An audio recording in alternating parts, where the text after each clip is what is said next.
Reuben's Rant. Now, my rant this week is about, well, the RBA cut interest rates again by 25 basis points. We are now at the lowest interest rates in history. And of course, always the follow-up from that is whether the banks are going to pass on those interest rate cuts in full.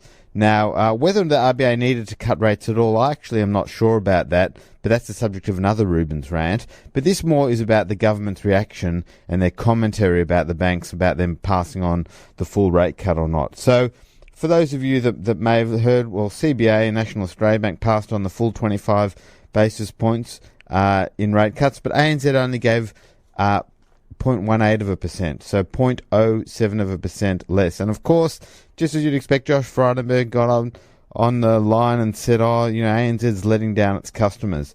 But I think really the government should be staying out of what the banks actually do. The banks' loan rates are based on a whole lot of factors, not just the Reserve Bank interest rate. They need to borrow money from overseas and the like, and it really isn't that directly correlated. And in any event, I mean, if you have a look at what the rates are for the various banks, ANZ weren't exactly that far out of the market anyway. Now that the rate cuts are through, Commonwealth Bank is at 5.12%, Westpac 5.18%, National Australia Bank 5.11 and ANZ 5.18. So it's not as though they're totally ripping people off as compared to the other banks. They're all around about the same mark.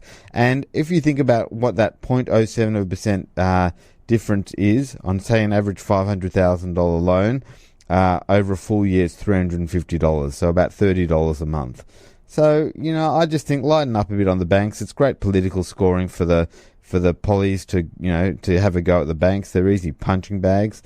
But, I just don't think there's a whole lot of reality in this one. Okay, we're going to take a quick break and then we will get Tim on the phone.